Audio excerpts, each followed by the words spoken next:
Hello guys, welcome back to our YouTube channel. आज हम continue करेंगे अपना यूनियन एग्जीक्यूटिव का लेक्चर। पिछले लेक्चर में हमने पढ़ा कि यूनियन एग्जीक्यूटिव किसे कहते हैं।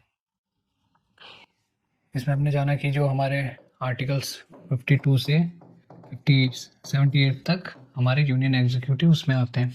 इसमें कौन कौन से पोस्ट होती हैं। इसमें होते हैं हमारे president, vice president, prime minister, union council of ministers and हमारे अटॉर्नी जनरल, जिनका जिक्र आर्टिकल 76 में किया गया है। ये हमने पिछले लेक्चर में करवाया है। इसमें ये भी बताया कि प्रेसिडेंट के क्या फंक्शन होते हैं। हमने प्रेसिडेंट स्टार्ट किया है पिछले क्लास में, और उसमें हम आज कराएंगे कि इसका इलेक्शन कैसे होता है, इनकी क्या प्रक्रिया होती है। जो हमारे राष्ट्रपति चुने जाते हैं तो इनका इलेक्शन किन के द्वारा कंडक्ट कराया जाता है ये भी जानेंगे हम। जैसे हमारे लोकसभा और एमएलए, इनका इलेक्शन किनके की जिम्मेदारी या फिर किनके द्वारा कंडक्ट किया जाता है, इलेक्शन कमीशन ऑफ इंडिया के द्वारा। वैसे ही हमारे जो प्रेसिडेंट है उनकी जो इलेक्शन होती है उनकी जिम्मेदारी भी इलेक्शन कमीशन ऑफ इंडिया की होती है। तो इनके द्वारा ही कमीशन ऑफ इंडिया कंडक्ट कराते हैं। क्या कराते हैं? इलेक्शन प्रेसिडेंट के लिए। और जो इसका मैनर है आर्टिकल 54 में बताया गया है कि जो प्रेसिडेंट के इलेक्शन होंगे उसमें कौन कौन से मेंबर पार्टिसिपेट करेंगे, चाहे वो मेंबर ऑफ पार्लियामेंट हो, एमएलए हो, ये हम जानेंगे। तो स्टार्ट करते हैं हम आर्टिकल 54 से।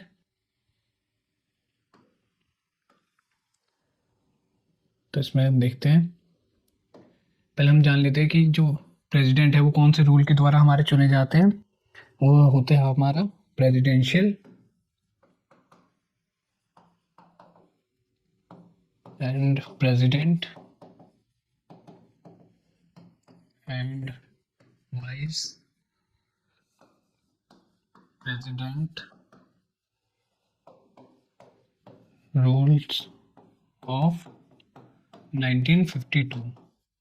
जो ये रूल है इसमें ही बताया गया है कि जो हमारे प्रेसिडेंट है उनको किस तरह निर्वाचित किया जाएगा, किस तरह चुना जाएगा। सारी प्रक्रिया है वो इस रूल में बताई गई है। कौन कौन से मेंबर्स के पार्टिसिपेट होंगे वो अभी हम आगे देखेंगे, तो आप इसको नोट कर लीजिए।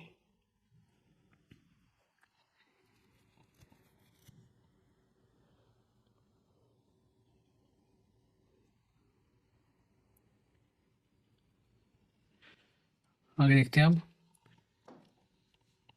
हाउ विल लिस्ट, पहले यहाँ देख लेते हैं।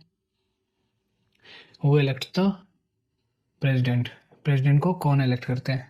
आई होप ये आपने नोट डाउन कर लिया होगा, तो इसको हम यहाँ से हटा देते हैं। इस रूल के द्वारा प्रेसिडेंट चुने जाते हैं। और जो आर्टिकल 54 है हमारा, इसमें इलेक्टोरल कॉलेज की बात की गई है।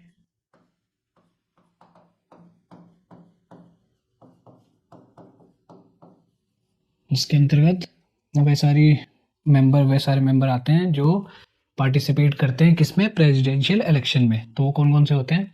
Electoral college. इसमें पहली स्टेटमेंट में या पहले नोट डाउन में कर लीजिए, जो होता है ये it consist with, electoral college consist with elected members of parliament. जो भी इलेक्टेड मेंबर्स होंगे पार्लियामेंट के वो इसमें प्रेसिडेंट के इलेक्शन में पार्टिसिपेट करेंगे। तो यहाँ एक पॉइंट है, इसमें क्या बात की गई है, इलेक्टेड मेंबर्स की। यहाँ नॉमिनेटेड का जिक्र नहीं है, तो यहाँ नॉमिनेटेड मेंबर जो होंगे वो पार्टिसिपेट नहीं करेंगे। यहाँ सिर्फ कौन करेंगे? जो इलेक्टेड मेंबर्स हैं। तो जैसे हमारे प्रेसिडेंट है, उनका इलेक्शन कैसे होता है? इनडायरेक्ट होता है। इनडायरेक्ट मीन्स वो हमारे द्वारा डायरेक्ट नहीं चुने जाते। वो किनके द्वारा चुने जाते हैं? वो हमारे जो प्रतिनिधि रिप्रेजेंटेटिव होते हैं, चाहे वो एमएलए हो या मेंबर ऑफ पार्लियामेंट हो, इनके द्वारा क्या होते हैं?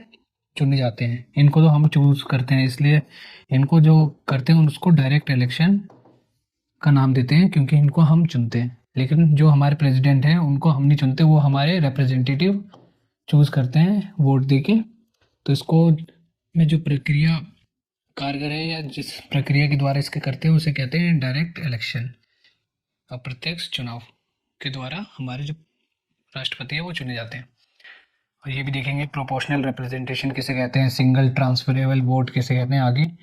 तो अभी हम देखते हैं कि कौन कौन से मेंबर इस प्रक्रिया के पार्ट होते हैं प्रेसिडेंशियल इलेक्शन के।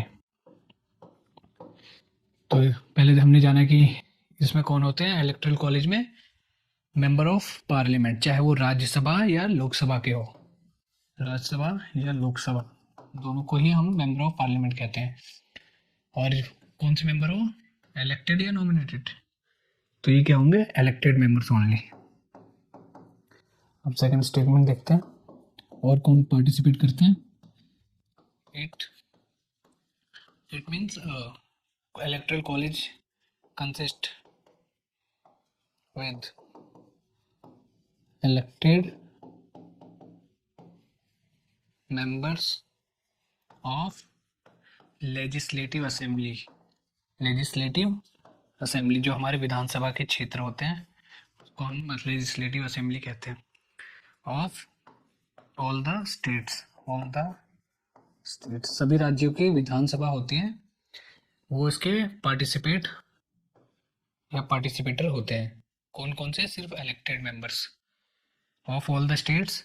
और जो यूनियन टेरिटरीज होती है उनमें लेजिस्लेटिव असेंबली नहीं होती, लेकिन जो हमारी 3 यूनियन टेरिटरीज है जिनकी खुद की लेजिस्लेटिव विधानसभा है, लेजिस्लेटिव असेंबली है, वो क्या करती हैं, प्रेसिडेंशियल इलेक्शन में पार्टिसिपेट करती हैं। तो वो कौन कौन सी है वो देखते हैं जरा। पहली हो गई हमारी दिल्ली, सेकंड पुडुचेरी, इसको हम नेक्स्ट उसमें देख लेते हैं। और थर्ड है हमारी जम्मू कश्मीर। अगर आपने इसे नोट डाउन नहीं किया तो नोट डाउन कर सकते हैं यहाँ तक।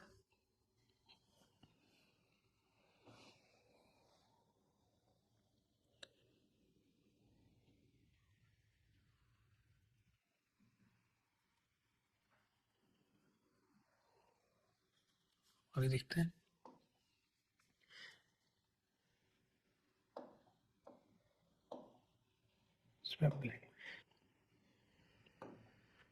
इसमें है, अभी हमने क्या कहाँ तक कराया, it consist with all the elected members of legislative assembly of all the states and, इसके आगे कंटिन्यू करेंगे, एंड 3 यूनियन टेरिटरीज,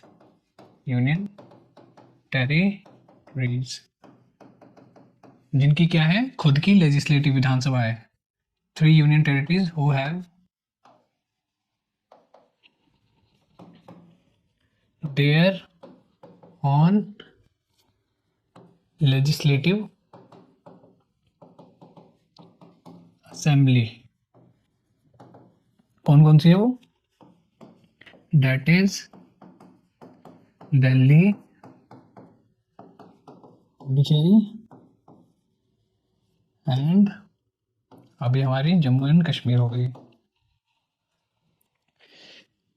तो यहाँ तक हमने समझा कि कौन कौन से मेंबर पार्टिसिपेट करते हैं, मेंबर ऑफ पार्लियामेंट और member of legislative assembly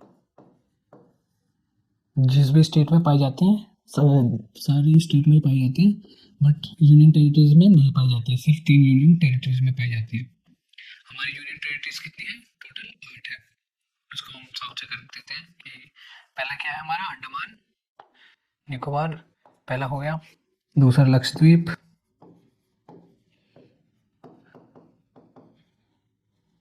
Dadar and Nagar हवेली,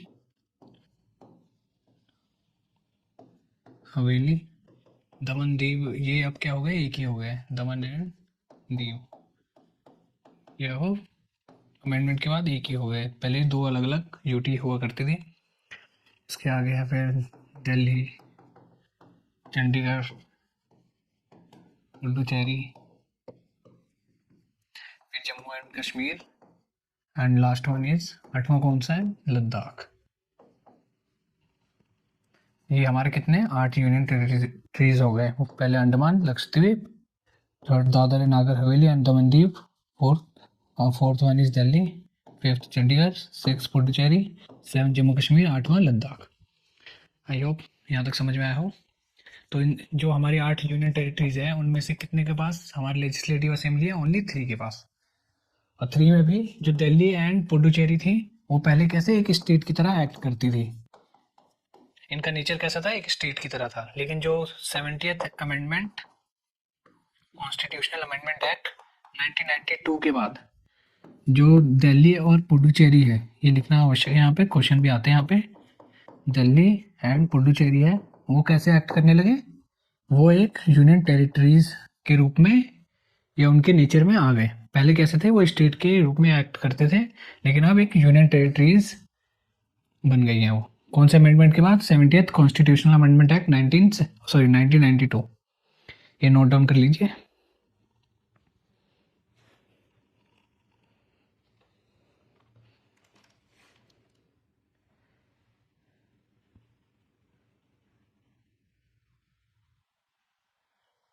यहाँ देखते हैं, इसके आगे हम देखेंगे कि कौन कौन से इसके पार्ट नहीं होते, इलेक्शन के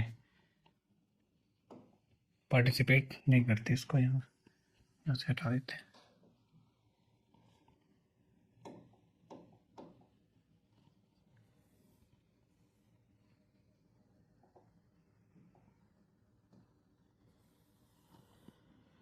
इसको हम यहाँ लिख देते हैं। कौन कौन से? नॉन नॉमिनेटेड, जो भी प्रेसिडेंट या प्राइम मिनिस्टर के द्वारा नॉमिनेटेड मेंबर होते हैं, non nominated members are part of this. किसके पार्ट नहीं होते? प्रेसिडेंशियल इलेक्शन के। और इसके आगे जो लेजिस्लेटिव काउंसिल है, जो 5/6 मेंबर ऑफ लेजिस्लेटिव काउंसिल है, वो भी इसके पार्टिसिपेट नहीं करते, इलेक्शन में पार्टिसिपेट नहीं करते। नॉन नॉमिनेटेड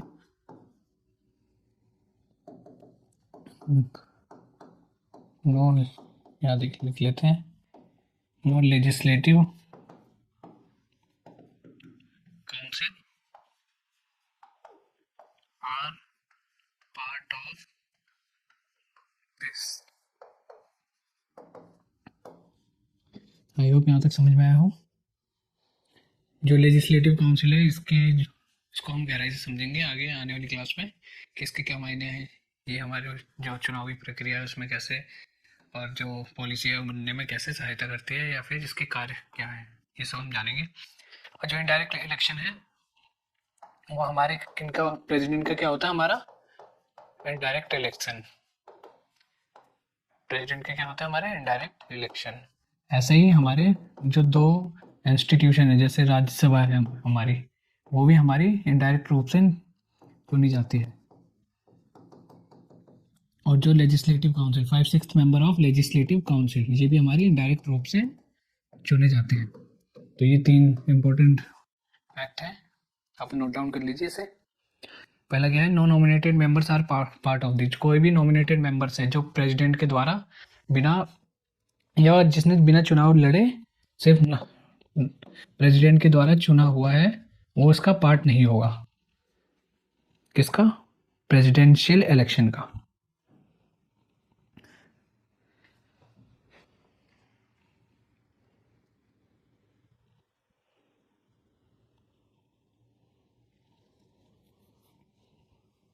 अब आगे देखते हैं। अब इसमें नेक्स्ट क्वेश्चन है, how will east India election commission of India conducts the election for president and vice president. तो हमने जाना कि जो प्रेसिडेंट का इलेक्शन है वो कौन कराता है? जैसे एमएलए एमपी की तरह, वैसे ही वो इलेक्शन कमीशन ऑफ इंडिया कराता है। तो ये कैसे कराएंगे? ये रूल्स दिए हुए हैं, presidential, president and vice president rules of 1952 के द्वारा, जो हमारे जो इलेक्शन कमीशन ऑफ इंडिया है उसमें इसकी प्रक्रिया देखेंगे कि कौन कौन से मेंबर चुने जाते हैं, क्या इसमें फैसले लिए जाते हैं, कौन से कोड ऑफ कंडक्ट लगाए जाते हैं उस चुनावी प्रक्रिया के दौरान। तो ये किस में है? इस एक्ट में है, इस रूल्स में है, जो president and vice president rules of 1952 में है। इसमें क्या करती है, जो इलेक्शन कमीशन ऑफ इंडिया है वो एक रिटर्निंग ऑफिसर अपॉइंट करती है। रिटर्निंग ऑफिसर कौन अपॉइंट करती है? इलेक्शन कमीशन ऑफ इंडिया क्या अपॉइंट करती है? एक रिटर्निंग ऑफिसर को अपॉइंट करती है। और ये रिटर्निंग ऑफिसर कौन होते हैं? ये सीनियर आईएएस ऑफिसर होते हैं जो एक सेक्रेटरी के रैंक तक पहुंच जाते हैं। वो एक उन्हीं को रिटर्निंग ऑफिसर के तौर पर अपॉइंट किया जाता है। ये कौन होते हैं? Secretary general of Lok Sabha secretariat. पहले तो ये होते हैं और दूसरे secretary general of Rajya Sabha secretariat. तो जो इलेक्शन कमीशन ऑफ इंडिया है वो किनको हायर करते हैं, अपॉइंट करते हैं? इनको, जो सीनियर मोस्ट आईएएस ऑफिसर होते हैं उन्हें, जो इनके पद पर पहुंच चुके होते हैं, secretary general of Lok Sabha secretariat. तो इसमें ये कैसे रोटेशनल वे में एक्ट करते हैं। जैसे इस प्रेसिडेंशियल इलेक्शन में इनको अपॉइंट किया गया secretary general of Lok Sabha secretariat को, तो नेक्स्ट जो प्रेसिडेंशियल इलेक्शन होगा उसमें किसको अपॉइंट किया जाएगा, या किनको मौका दिया जाएगा? वो दिया जाएगा secretary general of Rajya Sabha secretariat को। आई होप समझ में आया हो कि रिटर्निंग ऑफिसर को कौन अपॉइंट करता है? वो करते हैं इलेक्शन कमीशन ऑफ इंडिया। और ये जो प्रक्रिया होती है चुनावी, वो कौन से रूल्स में के द्वारा करवाई जाती है? President and vice president rules of 1952 के द्वारा। और जो रिटर्निंग ऑफिसर होते हैं वो कौन होते हैं? Secretary general of Lok Sabha secretary. I hope यहाँ तक समझ में आया हो। You can note down.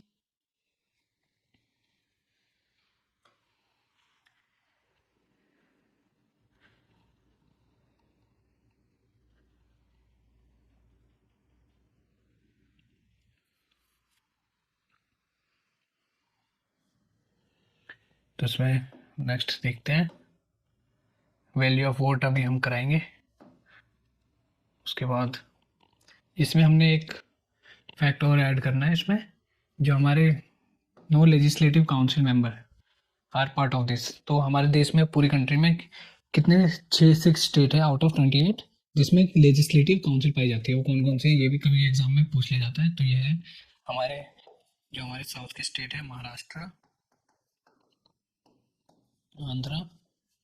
Andhra Pradesh, Karnataka, Telangana. ये साउथ के 4 हो गए। पहला महाराष्ट्र, दूसरा आंध्र प्रदेश, तीसरा कर्नाटका, चौथा तेलंगाना।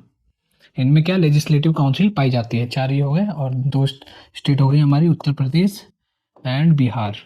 इसमें क्या पाई जाती है? लेजिस्लेटिव काउंसिल पाई जाती है। तो टोटल कितने स्टेट है? 6 स्टेट है। तो ये ऑब्जेक्टिव क्वेश्चन के लिए बहुत ही इंपॉर्टेंट है, आप इसको नोट डाउन कर सकते हैं। इसके बाद हम देखेंगे कि वोट वैल्यू ऑफ एमएलएज और एमपीज, इनमें वेरिएशन कैसे पाई जाती है, किन के वोट वैल्यू अधिक है।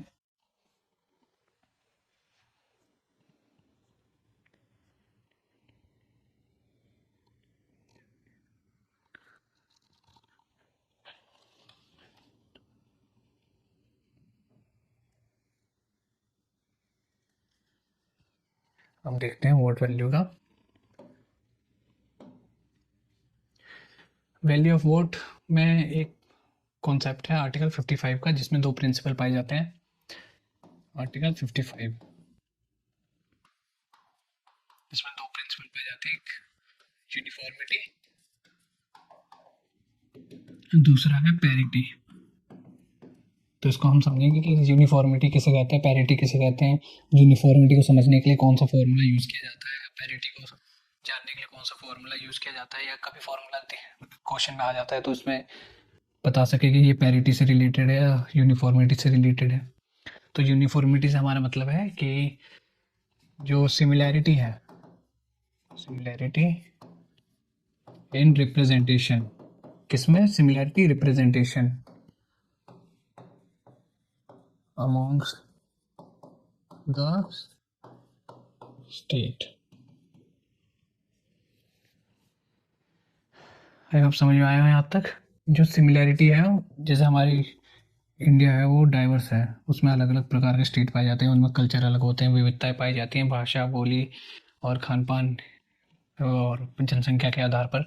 तो ऐसा ना हो कि जो हमारे प्रेसिडेंशियल इलेक्शन है उसमें एक स्टेट की जो बहुमत या फिर जो संख्या है या फिर उनका जो वोट वैल्यू है वो अधिक हो जाए और एक स्टेट वंचित हो जाए, इससे पिछड़ा हो जाए। तो इसमें क्या सिमिलैरिटी बनी रहनी चाहिए, तो इसको इस प्रकार बनाया जाए।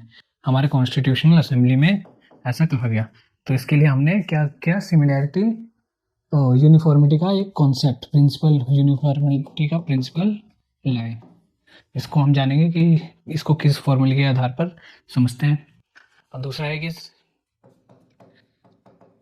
सिमिलैरिटी इन रिप्रेजेंटेशन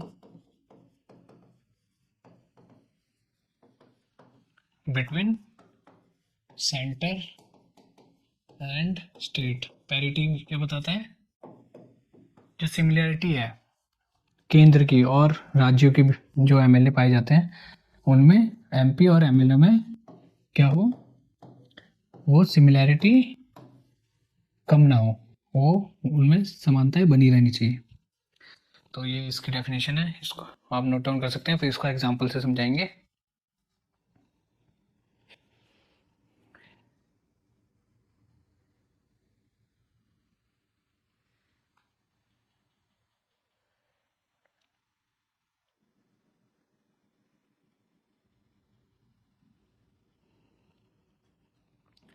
तो हम आगे देखते हैं।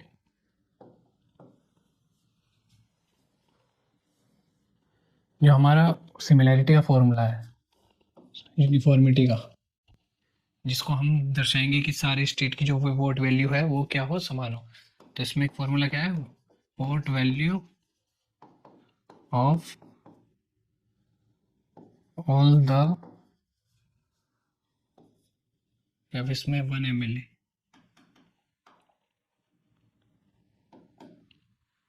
ऑल द स्टेट कर दें 1 MLA is equal to population. कौन से सेंसस के आधार पर, 1971 के सेंसस के आधार पर। ये भी हम समझाएंगे कि 1971 का सेंसस क्यों यूज़ किया जाता है, इसके क्या मायने हैं। जो हेल्थ केयर है वो नॉर्थ इंडिया और साउथ इंडिया में कैसे अलग अलग डाइवर्सिफाई हुआ। जो हमारे नॉर्थ के स्टेट है उन्होंने जो पॉपुलेशन कंट्रोल है उस पर नियंत्रण नहीं रखा। ये हम नेक्स्ट क्लास में देखेंगे कि 1971 के सेंसस को ही हम प्रेसिडेंशियल इलेक्शन में क्यों यूज़ करते हैं। तो इसमें क्या है, vote value of 1 MLA equal to population of 1971, फिर है total elected MLAs of all state into, इसको एक राउंड फिगर में लाने के लिए 1000 से क्या करते हैं, डिवाइड करते हैं। तो ये हमारा फॉर्मूला किसको दर्शाता है, यूनिफॉर्मिटी को दर्शाता है। अब इसको नोट डाउन कर सकते हैं। इसको हम एक प्रैक्टिकल करके भी देखेंगे कि कैसे एक एमएलए की वोट वैल्यू निकलती है, कैसे एक सिक्किम जैसे छोटे राज्य की वोट वैल्यू सिर्फ 7 है एक एमएलए की, और कैसे एक सबसे अधिक किसकी है, उत्तर प्रदेश की, वो कितनी है, 208। एक वो एमएलए की वोट वैल्यू कितनी है, 208। तो ये किसका फॉर्मूला है, ये यूनिफॉर्मिटी को दर्शाने का फॉर्मूला है। आप उसको नोट डाउन कर सकते हैं।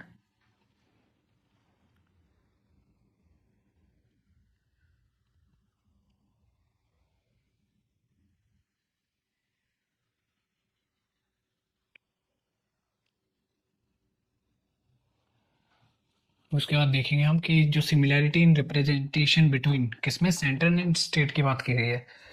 तो इसमें है जो, इसमें हम किसमें सिमिलैरिटी दिखा रहे हैं, सेंटर एंड स्टेट में। तो इसमें जो फॉर्मूला बनेगा, ये पैरिटी का फॉर्मूला यहाँ लिख देते हैं। सेंटर और स्टेट को इक्वल दिखाना है, इक्वल मीन्स सिमिलर दिखाना है, पूरी तरीके से इक्वल नहीं, बस सिमिलैरिटी दिखानी है कि उसमें समानताएं पाई जाती है। वहाँ पे सिमिलर वर्ड यूज नहीं किया गया, वहाँ क्या गया है, सिमिलैरिटी होनी चाहिए किसमें, सेंटर और स्टेट में, ताकि जो स्टेट है वहाँ हमारे वंचित रूप में या फिर उनकी जो वैल्यू है, महत्व, वो जो उसमें इंपॉर्टेंस होती है हमारे स्टेट की, वो खत्म ना हो जाए।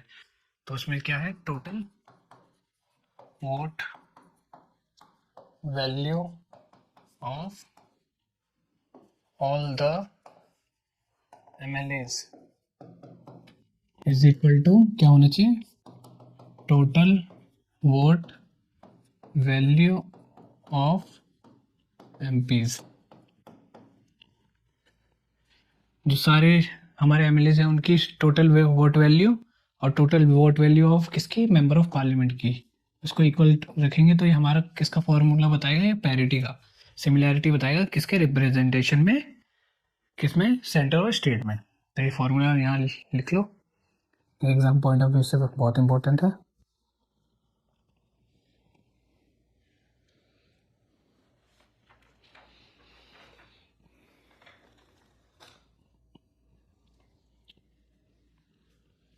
आगे देखते हैं।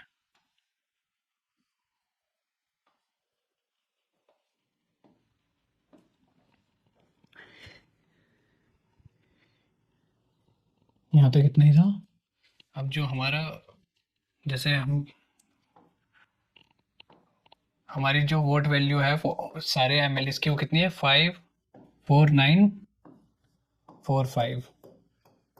और जो हमारे तो टोटल एमपीज है कि वो कितने हैं, 543 किसमें है, लोकसभा में, और 233 इलेक्टेड एमपीज की बात की गई है यहाँ पे, तो राज्यसभा में कितने हैं, 233। तो दोनों कितना हो जाता है, 706,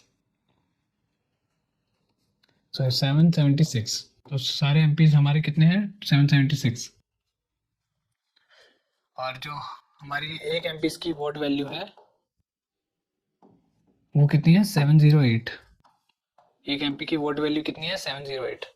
और वहीं हमारे जो सारे एमएलए हैं उनकी भी वोट वैल्यू कितनी है, कितनी, 54945, 5,49,000, sorry 54,945।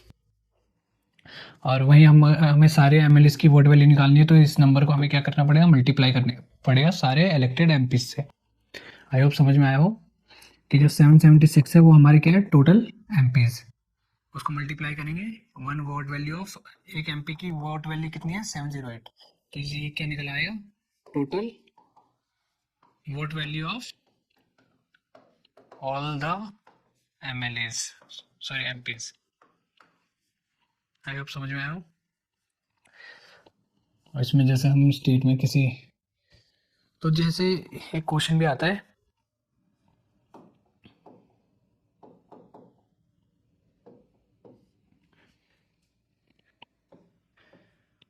Vote values of Lok Sabha is more than, ये प्रीवियस ईयर को क्वेश्चन का स्टेटमेंट है, 2018 में आया था आई थिंक। तो vote value of Lok Sabha is more than Rajya Sabha, तो ये क्या, ये स्टेटमेंट सही है या गलत है, यू कैन आंसर इट। तो ये स्टेटमेंट क्या होगी, रॉन्ग होगी, क्योंकि जैसे हमने बताया कि एक एमपी की वोट वैल्यू कितनी है, 708। एमपी मीन्स चाहे वो राज्यसभा का मेंबर हो चाहे वो लोकसभा का, तो दोनों एमपी की वोट वैल्यू कितनी होगी, 708। तो यहाँ पे क्या है, लोकसभा की अधिक नहीं होगी वोट वैल्यू, तो क्या होगी, इक्वल होगी। तो यहाँ होगा vote value of Lok Sabha is equal, यहाँ पे क्या होगा, बराबर होगा। आई होप समझ में आया हो कि जो लोकसभा और राज्यसभा की वोट वैल्यू है मेंबर की, वो क्या है, इक्वल है। और इसमें एक और है कि जो उत्तर प्रदेश या बिहार या सिक्किम ले लेते हैं, यहाँ पे एक और स्टेटमेंट आती है कि एमएलए की वोट वैल्यू है, जो हमारे 28 स्टेट हैं उनमें पाए जाने वाले एमएलए की वोट वैल्यू में वेरिएशन, असमानताएं पाई जाती हैं या नहीं, तो ये स्टेटमेंट क्या हो जाएगी, हमारी सही हो जाएगी। ये उसमें क्या डिफ्रेंशिएशन पाया जाता है, उनमें असमानताएं पाई जाती हैं। जैसे जो उत्तर प्रदेश की वोट वैल्यू, एक एमएलए की वोट वैल्यू कितनी है, 208, वहीं सिक्किम की कितनी है, सबसे कम 7। अगर उत्तर प्रदेश का एक एमएलए जो प्रेसिडेंशियल इलेक्शन है उसमें पार्टिसिपेट करेगा, तो जो उसकी जो वोट वैल्यू है एक काउंट नहीं होगी, वो कितनी होगी, 208। वहीं सिक्किम का एक एमएलए प्रेसिडेंशियल इलेक्शन में वो पार्टिसिपेट करेगा, तो उसकी जो वोट वैल्यू है एक नहीं होगी, वो कितनी होगी, 7। तो इसमें क्या डिफ्रेंशिएशन पाया जा रहा है, उसमें वेरिएशन पाया जा रहा है, असमानताएं पाई जाती है, तो इसको हम इस स्टेटमेंट में भी देख सकते हैं। तो ये PYQ का क्वेश्चन था। तो आई होप आज का कॉन्सेप्ट क्लियर हुआ हो। तो आज हमने पढ़ा कि जो हमारे इलेक्शन, प्रेसिडेंट के इलेक्शन है वो कौन से आर्टिकल में, आर्टिकल 52 में इलेक्टोरल कॉलेज के बारे में बताया गया है। जो हमारे इलेक्टोरल कॉलेज का निर्माण किन के द्वारा होता है ये भी हमने समझाया है। उसमें कौन कौन से मेंबर होते हैं, elected members of all the parliament, जो भी पार्लियामेंट है उसके इलेक्टेड मेंबर्स पार्टिसिपेट करते हैं। और कौन से होते हैं, all the states of legislative, जितनी स्टेट में या फिर जो लेजिस्लेटिव असेंबली है सारी स्टेट की वो पार्टिसिपेट करते हैं। और 3 यूनियन टेरिटरीज के बारे में बताया गया था, दिल्ली, पुडुचेरी एंड जम्मू कश्मीर, वो पार्टिसिपेट करती है प्रेसिडेंशियल इलेक्शन में। इसके बाद हमने इलेक्शन कमीशन ऑफ इंडिया कैसे कंडक्ट कराती है, इलेक्शन को कौन कंडक्ट कराता है, इलेक्शन कमीशन ऑफ इंडिया। वो क्या करती है, एक अपॉइंट करती है रिटर्निंग ऑफिसर जो होता है हाईएस्ट रैंक के आईएएस ऑफिसर, जो secretary general of Lok Sabha secretariat के रैंक पे पहुंच जाते हैं, उनको अपॉइंट करते हैं एज अ रिटर्निंग ऑफिसर। और वो किस में पार्टिसिपेट करते हैं, वो उसमें प्रक्रिया में सहायता करते हैं। तो आई होप आज की क्लास समझ में आई हो। हम इस लेक्चर को ऐसे कंटिन्यू करेंगे यूनियन एग्जीक्यूटिव के, फिर आगे देखेंगे कि जो प्रेसिडेंट है उनके फंक्शन क्या है, प्रोपोर्शनल रिप्रेजेंटेशन किसे कहते हैं, और सिंगल ट्रांसफरेबल वोट किसे कहते हैं, fast pass the post system FPTP किसे कहते हैं। तो ये सब आगे आने वाली क्लास में देखेंगे। तो मिलते हैं नेक्स्ट लेक्चर में। धन्यवाद।